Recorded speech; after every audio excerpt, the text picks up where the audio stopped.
श्री शिवाय नमस्तुभ्यम। हर हर महादेव। जय भोलेनाथ की आप सभी भक्तजनों का अभिनंदन करती हूँ अपने YouTube चैनल पर।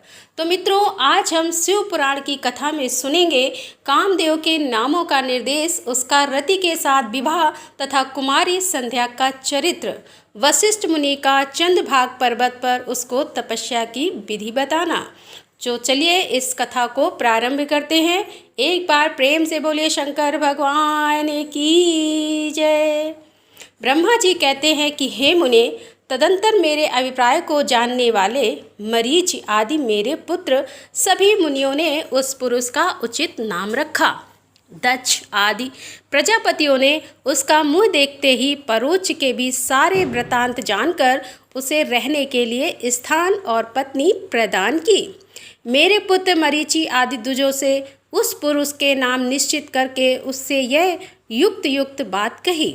ऋषि बोले, तुम जन्म लेते ही हमारे मन को भी मतने लगे हो, इसीलिए लोक में मनमंथ नाम से विख्यात होगे। मनोभव तीनों लोकों में तुम इच्छा अनुसार रूप धारण करने वाले हो। तुम्हारे समान सुंदर दूसरा कोई नहीं है, अतः काम रूप होने के कारण तुम काम नाम से भी विख्यात होगे। लोगों को मत मत बना देने के कारण तुम्हारा एक नाम मदन होगा। तुम बड़े दर्प से उत्पन्न हुए हो, इसीलिए तुम्हारा नाम दर्पक कहलाओगे, और सदर्भ होने के कारण ही जगत में कंदर्व नाम से भी तुम्हारी ख्याति होगी। समस्त देवताओं का सम्मिलित बल पराक्रम भी तुम्हारे समान नहीं होगा, अतः सभी स्थानों पर तुम्हारा अधिकार होगा। तुम सर्वव्यापी होगे। जो आदि प्रजापति हैं वे ही ये पुरुषों में श्रेष्ठ दक्ष तुम्हारी इच्छा के अनुरूप पत्नी स्वयं देंगे। वह तुम्हारी कामनी यानी तुमसे अनुराग रखने वाली होगी। ब्रह्मा जी ने कहा कि हे मुने, तदंतर मैं वहाँ से अदृश्य हो गया। इसके बाद दक्ष मेरी बात का स्मरण करके कंदर्व से बोले कि कामदेव, मेरे शरीर से उत्पन्न हुई मेरी यह कन्या सुंदर रूप और उत्तम गुणों से सुशोभित है। इसे तुम अपनी पत्नी बनाने के लिए ग्रहण करो। यह गुणों की दृष्टि में सर्वदा तुम्हारे योग्य है। महातेजस्वी मनोभाव, यह सदा तुम्हारे साथ रहने वाली और तुम्हारी रुचि के अनुसार चलने वाली होगी। धर्मता, यह सदा तुम्हारे अधीन रहेगी। ऐसा कहकर दक्ष ने अपने शरीर के पसीने से प्रकट हुई उस कन्या का नाम रति रखकर उसे अपने आगे बैठाया और कंदर्व को संकल्प पूर्वक सौंप दिया।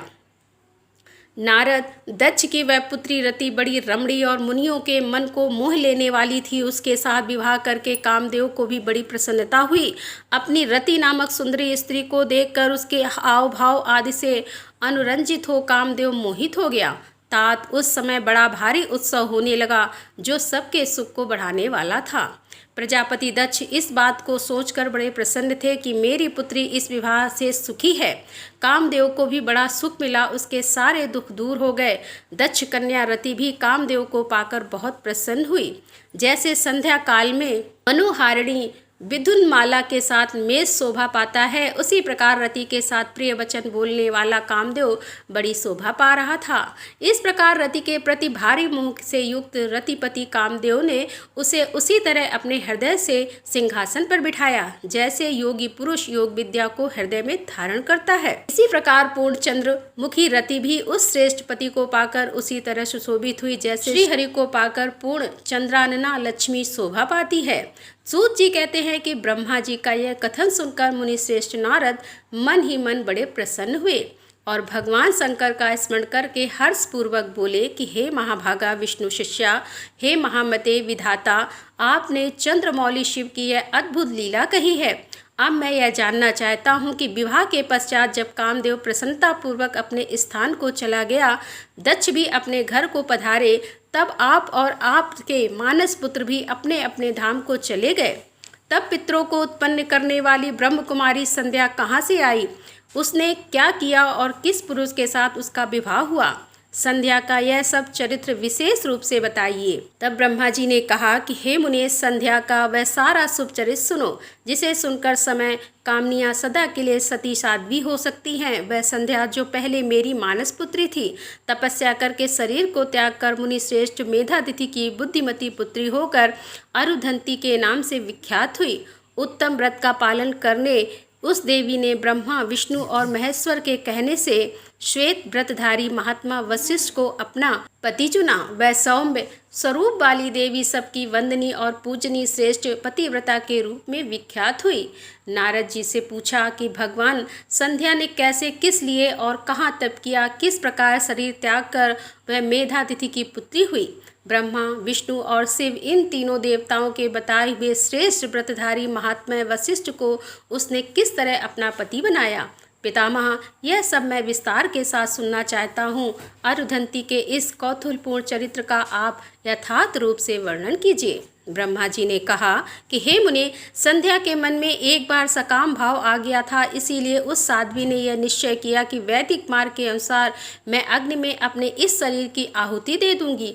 आज से इस भूतल पर कोई भी देहधारी उत्पन्न होते ही काम भाव से युक्त ना हो, इसके लिए मैं कठोर तपस्या करके मर्यादा स्थापित करूँगी। तरुणावस्था से पूर्व किसी पर भी काम का प्रभाव नहीं पड़ेगा, ऐसी सीमा निर्धारित करूंगी। इसके बाद इस जीवन को त्याग दूंगी। मन ही मन ऐसा विचार करके संध्या चंद्रभाग नामक उस श्रेष्ठ पर्वत पर चली गई, जहाँ से चंद्रभागा नदी का प्रादुर्भाव हुआ। मन में तपस्या का दृढ़ निश्चय ले संध्या को श्रेष्ठ पर्वत पर गई हुई जान मैंने अपने समीप बैठे हुए वेदांगों के पारंगत विद्वान, सर्वज्ञ, जित्यात्मा एवं ज्ञान योगी पुत्र वशिष्ठ से कहा कि बेटा वशिष्ठ, मन श्वनी संध्या तपस्या की अभिलाषा से चंद्रभाग नामक पर्वत पर गई है। तुम जाओ और उसे विधि पूर्वक दीक्षा दो। हे तात, वह तपस्या के भाव को नहीं जानती, इसलिए जिस तरह तुम्हारे यथोचित उपदेश से उसे अभिष्ट लक्ष्य की प्राप्ति हो सके वैसा प्रयत्न करो। नारद, मैं दयापूर्वक जब वशिष्ठ को इस प्रकार आज्ञा दी, तब वे जो आज्ञा कहकर एक तेजस्वी ब्रह्मचारी के रूप में संध्या के पास गए। चंद्रभाग पर्वत पर एक देव सरोवर है जो जलाश योचित गुणों से परिपूर्ण और मान सरोवर के समान शोभा पाता है। वशिष्ठ ने उस सरोवर को देखा और उसके तट पर बैठी हुई संध्या पर दृष्टिपात किया। कमलों से प्रकाशित होने वाला वह सरोवर तट पर बैठी हुई संध्या से उपलक्षित हो उसी तरह सुशोभित हो रहा था जैसे प्रदोष काल में उदित हुआ चंद्रमा और नक्षत्रों से युक्त आकाश शोभा पाता है। सुंदर भाव वाली संध्या को वहां बैठी देख मुनि ने कौतूहल पूर्वक उस ब्रह लोहित नाम वाले सरोवर को अच्छी तरह देखा। उसी प्रकार भूत पर्वत के शिखर से दक्षिण समुद्र की ओर से जाती हुई चंद्रभागा नदी का भी उन्होंने दर्शन किया। जैसे गंगा हिमालय से निकलकर समुद्र की ओर जाती है, उसी प्रकार चंद्रभागा के पश्चिम शिखर का भेदन करके वह नदी समुद्र की ओर जा रही थी। उस चंद्रभाग पर्वत पर ब्रह लोहित सरोवर के किनारे बैठी हुई संध्या को देखकर वशिष्ठ जी ने आदर पूर्वक पूछा। वशिष्ठ जी बोले कि हे भद्रे, तुम इस निर्जन पर्वत पर किस लिए आई हो, किसकी पुत्री हो और तुमने वहाँ क्या करने का विचार किया है? मैं यह सब सुनना चाहता हूँ। यदि छिपाने योग्य बात ना हो तो बताओ।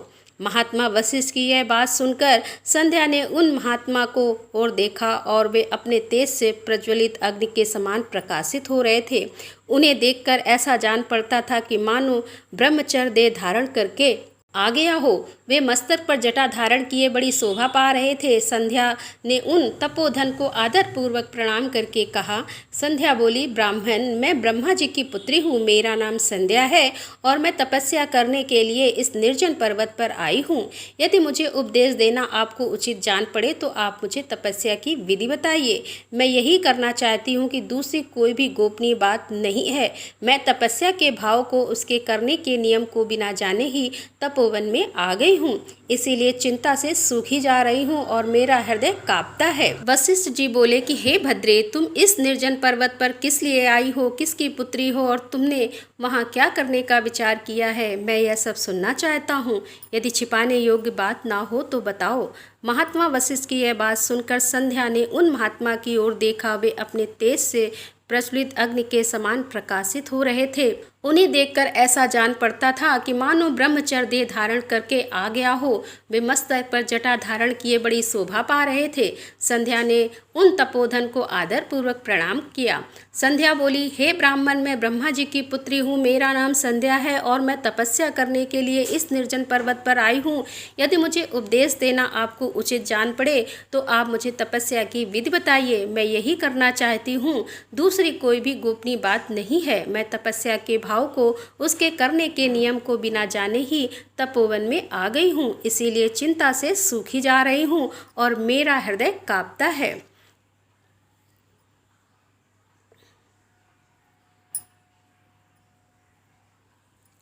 संध्या की बात सुनकर ब्रह्म देवताओं में श्रेष्ठ वशिष्ठ जी ने, जो स्वयं सारे कार्यों के ज्ञाता थे, उससे दूसरी कोई बात नहीं पूछी।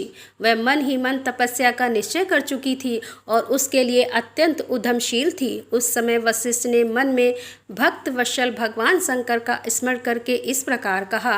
वशिष्ठ जी बोले कि सुभावने, जो सबसे महान और उत्कृष्ट तेज है, जो उत्तम और महान तप है तथा जो सबके परमार्थ परमात्मा है, उन भगवान शंभु को तुम हृदय में धारण करो।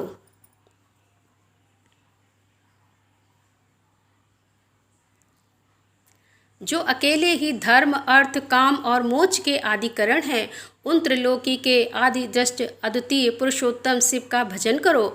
आगे बताए जाने वाले मंत्र से देवेश्वर शंभु की आराधना करो, उससे तुम्हें सब कुछ मिल जाएगा, इसमें संशय नहीं है। ओम नमः शंकराय ओम इस मंत्र का निरंतर जप करते हुए मौन तपस्या आरंभ करो और जो मैं नियम बताता हूँ उन्हें सुनो। तुम्हें मौन रहकर ही स्नान करना होगा। मौनालंब पूर्वक ही महादेव जी की पूजा करनी होगी। प्रथम 2 बार छठे समय में तुम केवल जल का पूर्ण आहार कर सकती हो। जब तीसरी बार छठा समय आए तब केवल उपवास किया करो। इस तरह तपस्या की समाप्ति तक छठे काल में जलाहार एवं उपवास की क्रिया होती रहेगी। देवी, इस प्रकार की जाने वाली मौन तपस्या ब्रह्मचर्य का फल देने वाली तथा संपूर्ण अभिष्ट मनोरथों को पूर्ण करने वाली होती है। यह सत्य है, सत्य है, इसमें संशय नहीं है। अपने चित्त में ऐसा शुभ उद्देश्य लेकर इच्छा अनुसार शंकर जी का चिंतन करो। वे प्रसन्न होने पर तुम्हें अवश्य अविष्ट फल प्रदान करेंगे।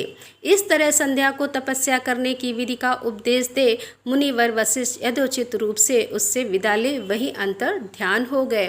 तो दोस्तों, यहाँ पर इस अध्याय को विराम देते हुए अगले अध्याय के साथ हम आपके सामने फिर उपस्थित होंगे। तब तक के लिए हर हर महादेव, जय भोलेनाथ की।